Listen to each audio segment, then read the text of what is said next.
Karir Harry Maguire di Old Trafford mengalami pasang surut, meskipun menurut The Athletic, reputasinya di klub saat ini sedang berada pada titik tertinggi sepanjang masa. Gol penentu kemenangannya yang dramatis melawan Lyon di perempat final Liga Eropa menjadi berita utama.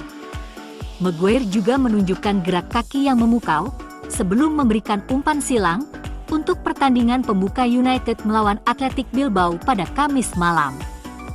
Penampilannya di lapangan telah meningkat pesat sejak Ruben Amorim mengambil alih dan menurut laporan, kepemimpinannya juga sangat dihormati di antara para pengambil keputusan utama. Oleh karena itu, The Athletic mengungkapkan, kini Maguire berada pada tahap di mana para eksekutif United ingin ia memiliki masa depan jangka panjang di klub setelah masa bermainnya berakhir.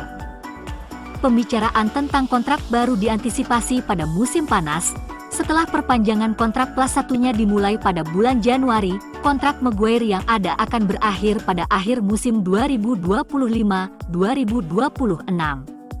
Seperti yang dinyatakan, perpanjangan kontrak kini ada dalam daftar yang harus dilakukan, dan Maguire mungkin masih memiliki masa depan di klub setelah ia pensiun.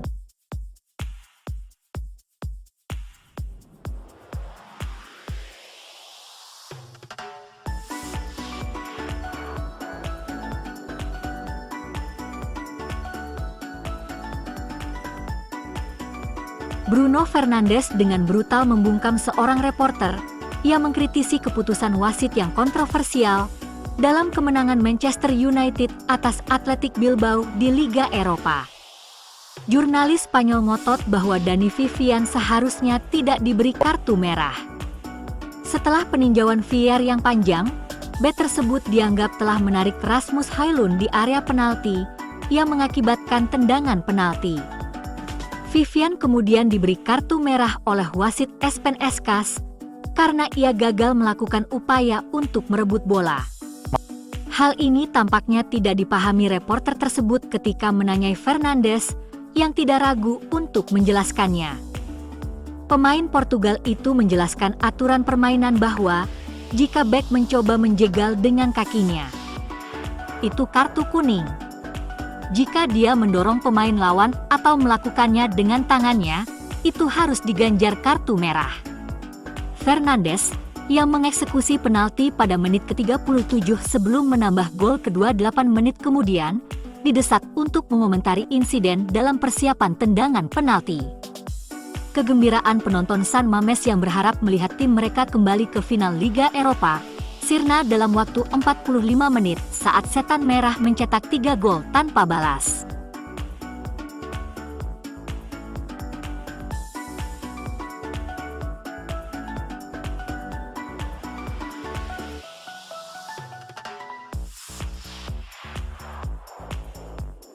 Manchester United dianggap telah menjejakkan satu kaki dengan kokoh di final Liga Eropa setelah mengalahkan Athletic Club 3-0 pada leg pertama Kamis malam.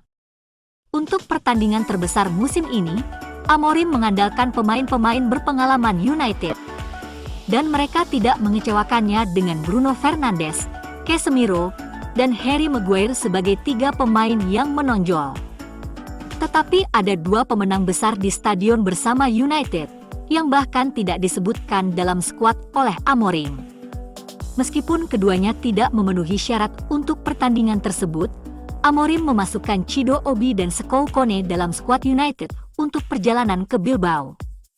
Alasan dibalik ini adalah karena United akan berlatih pada hari Jumat di Spanyol. Tetapi itu juga memberi keduanya stadion Eropa yang luar biasa. Kedua anak muda itu berada di lapangan untuk bertepuk tangan kepada para penggemar di waktu penuh dengan pakaian olahraga United mereka.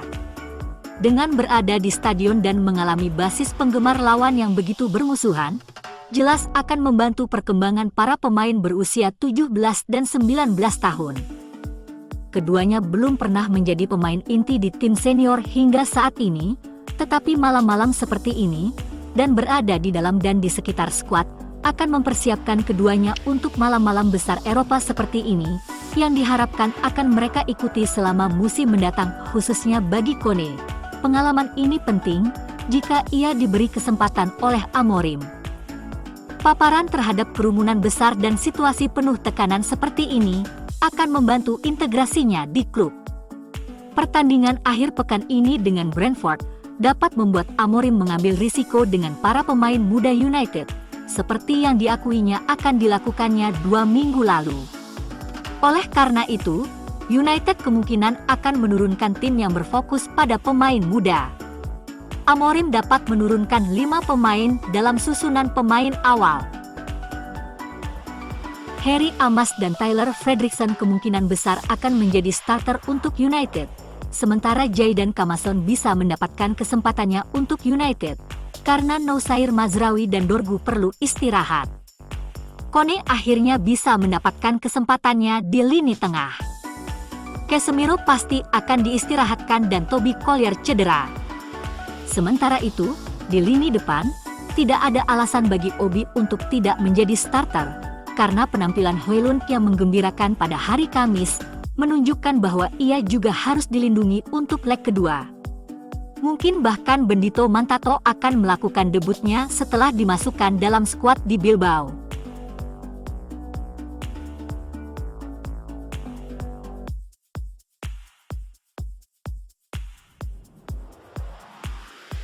Fabrizio Romano mengungkapkan bahwa remaja Manchester United, Bendito Mantato, siap menandatangani kontrak profesional pertamanya dengan klub tersebut.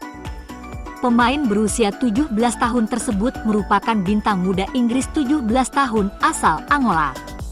Ia bergabung dengan Akademi Setan Merah sejak usia muda dan dipromosikan ke tim U18 klub tersebut musim panas lalu. Pemain sayap tersebut telah menjadi pemain reguler musim ini, tampil 11 kali di Liga Primer U18, mencetak 7 gol dalam prosesnya. Mantato juga tampil untuk tim U21 United pada 4 kesempatan di Liga Primer 2 dan berhasil tampil mengesankan dengan mencetak 2 gol dan memberikan 3 assist. Eksploitasi remaja tersebut untuk jajaran pemain muda tidak luput dari perhatian di Carrington. Karena ia menjadi pemain muda terbaru yang menerima panggilan untuk bergabung dengan skuad Ruben Amorim ke Eropa. Mantato lebih sering bermain sebagai pemain sayap kanan yang maju, tetapi juga dapat bermain di sayap yang berlawanan dan terkadang sebagai bek sayap. Pemain Inggris Angola itu bukanlah prospek MU pertama yang diberi kesempatan untuk bergabung dengan tim senior musim ini, karena kontingen muda telah berkembang dalam beberapa minggu terakhir.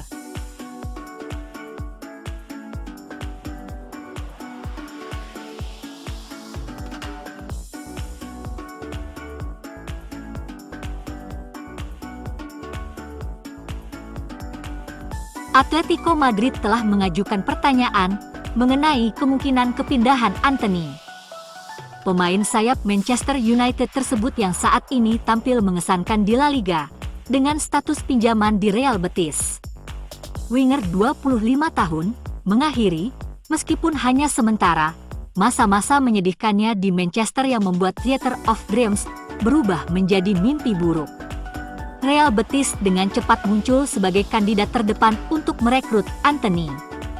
Ada tawaran dari tempat lain di seluruh Eropa, termasuk Yunani dan Turki, tetapi Antony ingin tetap berada di salah satu liga besar benua itu, dan Real Betis menawarkan prospek sepak bola Eropa dalam bentuk liga konferensi. Dan itu terbukti sebagai keputusan yang cerdik. Dengan Antony mencetak 6 gol dan memberikan 4 assist dalam 19 pertandingan. Pemain Brasil itu mencetak gol jarak jauh yang luar biasa dalam kemenangan Liga Konferensi atas Fiorentina. Menembak bola melewati mantan rekan setimnya David De Gea dalam prosesnya. Jika Real Betis melaju ke final kompetisi, mereka kemungkinan besar akan bertemu Chelsea. Klub London itu mengalahkan klub Swedia Djurgårdens 4-1, dengan Jadon Sancho mencetak 1 gol untuk The Blues dalam kemenangan telak tersebut. Ini akan menjadi pertarungan pemain pinjaman United saat Antony berhadapan dengan Sancho. Betis sangat ingin mempertahankan Antony di Spanyol. Namun United hanya ingin menjual Antony. MU harus menerima biaya setidaknya 32 pound. 4 juta untuk menghindari dampak negatif FFP dari penjualannya, dan lebih memilih keluar secara permanen daripada pinjaman. Opsi lain dapat muncul bagi Antony untuk tetap di Spanyol musim panas ini dan seterusnya, dengan raksasa La Liga Atletico Madrid menyatakan minatnya untuk merekrut pemain sayap itu. Setan Merah dikatakan meminta maksimal 50 juta euro, harga yang lebih terjangkau untuk jagoan Spanyol.